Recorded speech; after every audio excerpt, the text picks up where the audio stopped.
ବୃହସ୍ପତି ମହାଗ୍ରହ ବର୍ତ୍ତମାନ ଶୁକ୍ରଙ୍କର ରାଶି ବୃଷ ରାଶିରେ ଅବସ୍ଥାନ କରିଛନ୍ତି। ଚଳିତ 2025 ମସିହା ମେ ମାସ 14 ତାରିଖ ବୁଧବାର ଦିନ ବୃହସ୍ପତି ମହାଗ୍ରହ ଗୋଚରରେ ମିଥୁନ ରାଶିରେ ପ୍ରବେଶ କରିବେ। ବୃହସ୍ପତି ମହାଗ୍ରହ ସମଗ୍ର ଦ୍ୱାଦଶ ରାଶିଚକ୍ରକୁ ପରିଭ୍ରମଣ କରିବା ପାଇଁ ପ୍ରାୟ 12 ବର୍ଷ ସମୟ ନେଇଥାନ୍ତି। ବୃହସ୍ପତିଙ୍କର ରାଶି ପରିବର୍ତ୍ତନ ସମଗ୍ର ଦ୍ୱାଦଶ ରାଶିଚକ୍ରକୁ ଗଭୀର ଭାବେ ପ୍ରଭାବିତ କରିଥାଏ। ତେଣୁ କୁହାଯାଇଥାଏ, ପ୍ରତ୍ୟେକ ମଣିଷ ଜୀବନରେ ପ୍ରତି 12 ବର୍ଷରେ ଥରେ ଭାଗ୍ୟରେ ପରିବର୍ତ୍ତନ ଆସିଥାଏ। ଜୟ ଜଗନ୍ନାଥ। ନମସ୍କାର, ମୁଁ ତପନ ଡାଇଜେଷ୍ଟକୁ ଆପଣଙ୍କୁ ସ୍ୱାଗତ।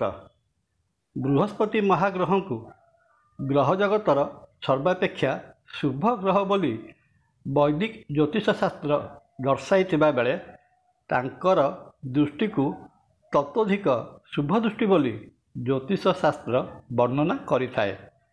ବୃହସ୍ପତିଙ୍କର 3 ଗୋଟି ଦୃଷ୍ଟିକୁ ପୂର୍ଣ୍ଣ ଦୃଷ୍ଟି ହିସାବରେ ବିଚାର କରାଯାଏ।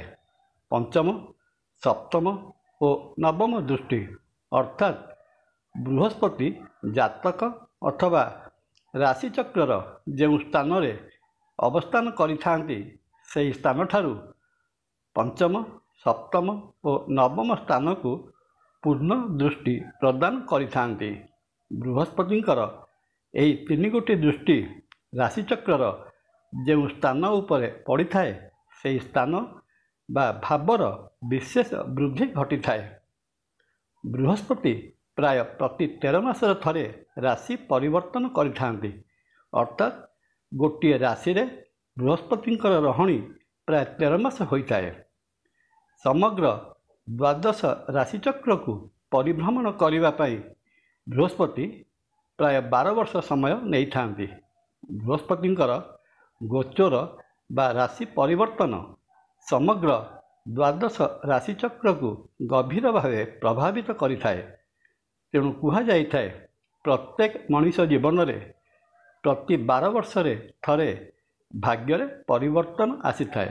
ଆଜିର ଏହି କ୍ରମରେ ଜାଣିବା, ଚଳିତ 2025 ମସିହା ମେ ମାସ 14 ତାରିଖ ବୁଧବାର ଦିନ ବୃହସ୍ପତି ଗୋଚରରେ ବୃଷ ରାଶିରୁ ମିଥୁନ ରାଶିରେ ପ୍ରବେଶ କଲେ ବୃହସ୍ପତିଙ୍କର ଏହି ଗୋଚରର ପ୍ରଭାବ କନ୍ୟା ରାଶି ଉପରେ କ'ଣ ପ୍ରଭାବ ପକାଇବ?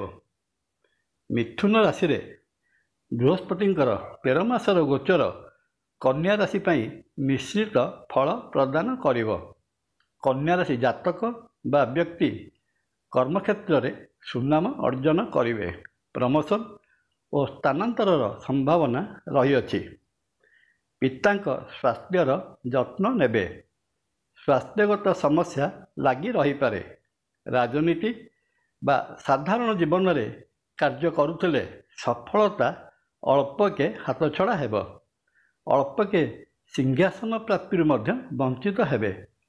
କୌଣସି ଜଣେ ବ୍ରାହ୍ମଣ ବ୍ୟକ୍ତିଙ୍କ ଦ୍ୱାରା ଅପମାନିତ ହୋଇପାରନ୍ତି।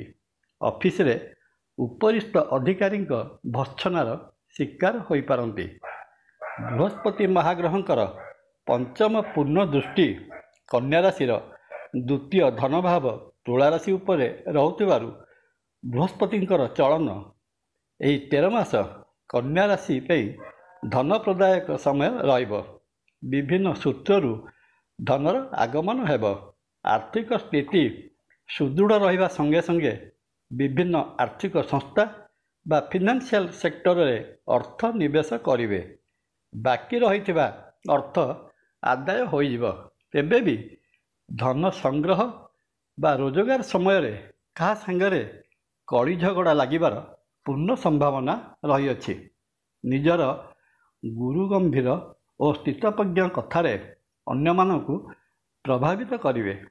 ବୃହସ୍ପତିଙ୍କର ସପ୍ତମ ଦୃଷ୍ଟି କନ୍ୟା ରାଶିର ଚତୁର୍ଥ ଭାବ ନିଜ ଘର ଧନୁରାଶି ଉପରେ ରହୁଥିବାରୁ ଏହି 13 ମାସ ଭିତରେ କନ୍ୟା ରାଶିଜାତ ବ୍ୟକ୍ତି ଜାଗା ବାଡ଼ି କିଣିବା ଓ ଘର ନିର୍ମାଣ କରିବାର ସୁଯୋଗ ଆସିବ। ଯାନବାହନର ସୁଖ ମିଳିପାରେ। ମାତାଙ୍କ ସ୍ୱାସ୍ଥ୍ୟରେ ପୂର୍ବରୁ ଚାଲି ଆସୁଥିବା ସ୍ୱାସ୍ଥ୍ୟଗତ ସମସ୍ୟା ଦୂରୀଭୂତ ହେବ। ମାତୃଭକ୍ତ ହେବେ। ତୀର୍ଥ ଭ୍ରମଣ ଓ ଦେବଦର୍ଶନର ସୁଯୋଗ ଆସିବ। ଘରେ ବନ୍ଧୁବାନ୍ଧବଙ୍କ ଯିବା ଆସିବା ଲାଗି ରହିବ। ବନ୍ଧୁମାନେ ସହଯୋଗର ହାତ ବଢ଼ାଇବେ। ଗୃହରେ ଆଧ୍ୟାତ୍ମିକ କାର୍ଯ୍ୟ ଅନୁଷ୍ଠିତ ହେବା ସହିତ ମାଙ୍ଗଳିକ କାର୍ଯ୍ୟ ହେବାର ମଧ୍ୟ ସମ୍ଭାବନା ରହିଅଛି। ବ୍ରାହ୍ମଣ ପ୍ରିୟ ହେବେ। ବୃହସ୍ପତିଙ୍କର ନବମ ଦୃଷ୍ଟି କନ୍ୟା ରାଶିର ଷଷ୍ଠ ଭାବ କୁମ୍ଭ ରାଶି ଉପରେ ରହୁଥିବାରୁ ଏହି ସମୟରେ ବହୁତ ଧାଁ ଧପଡ଼ କରିବାକୁ ପଡ଼ିପାରେ। ଉଦ୍ଯୋଗରେ କାର୍ଯ୍ୟ ସିଦ୍ଧି ହେବ ସତ, କିନ୍ତୁ ଫଳ ମିଳିବାରେ ଅହେତୁକ ବିଳମ୍ବ ଦେଖାଯିବ। ବ୍ୟବସାୟ ଉଦ୍ଦେଶ୍ୟରେ ବଡ଼ ଧରଣର ଲୋନ୍ ବା ଋଣ କରିପାରନ୍ତି। ଶତ୍ରୁ ଲାଗି ରହିବେ। କାର୍ଯ୍ୟକ୍ଷେତ୍ରରେ ବହୁତ ପରିଶ୍ରମ କରିବାକୁ ପଡ଼ିବ। ଚାକିରି କରୁଥିଲେ ବଦଳି ହେବାର ସମ୍ଭାବନା ରହିଅଛି। ନିଜ ସ୍ୱାସ୍ଥ୍ୟର ଯତ୍ନ ନେବେ। ଶରୀରରେ ବାୟୁ ବିକାର ଜନିତ ରୋଗ ଦେଖାଦେବ। ଖାଦ୍ୟ ବଦହଜମୀରୁ ବିଭିନ୍ନ ରୋଗ ସୃଷ୍ଟି ହୋଇପାରେ। ଡାଇବେଟିକ୍ ବା ମଧୁମେହ ରୋଗ ପ୍ରତି ବିଶେଷ ସାବଧାନ ରହିବେ। ଏ ତ ଗଲା କନ୍ୟା ରାଶି ପାଇଁ ବୃହସ୍ପତି ଚଳନର 13 ମାସର ମୋଟାମୋଟି ଭାବେ ଜ୍ୟୋତିଷୀୟ ଫଳାଫଳ। କନ୍ୟା ରାଶି ଜାତ ବ୍ୟକ୍ତି ବୃହସ୍ପତି ଚଳନରେ ରହିଥିବା ଅଶୁଭତ୍ୱକୁ ଦୂର କରି ଶୁଭ ଫଳ ପାଇବା ନିମନ୍ତେ ବ୍ରାହ୍ମଣଙ୍କୁ ଭୋଜନରେ ଆପ୍ୟାୟିତ କରନ୍ତୁ ଏବଂ ଆଶୀର୍ବାଦ ପ୍ରାପ୍ତ କରନ୍ତୁ। ଶିବ ଅଭିଷେକ କରିଲେ ସମସ୍ତ ଦୋଷ ଖଣ୍ଡନ ହୋଇଥାଏ। ପରିଶେଷରେ ଶ୍ରୀକ୍ଷେତ୍ର ପୁରୀରେ ବିରାଜିତ ମହାବିଷ୍ଣୁ ଶ୍ରୀ ଜଗନ୍ନାଥ ମହାପ୍ରଭୁଙ୍କୁ ଦର୍ଶନ କଲେ କନ୍ୟା ରାଶି ବ୍ୟକ୍ତିଙ୍କର ରହିଥିବା ଅଶୁଭତ୍ୱ ଦୂର ହୋଇ ସମସ୍ତ ମନସ୍କାମନା ପୂର୍ଣ୍ଣ ହେବ। ଜୟ ଜଗନ୍ନାଥ। ଭିଡ଼ିଓ ଭଲ ଲାଗିଲେ ଲାଇକ୍, କମେଣ୍ଟ, ସବସ୍କ୍ରାଇବ୍ ଓ ସେୟାର କରିବା ପାଇଁ ଅନୁରୋଧ। ନମସ୍କାର। ତପନ।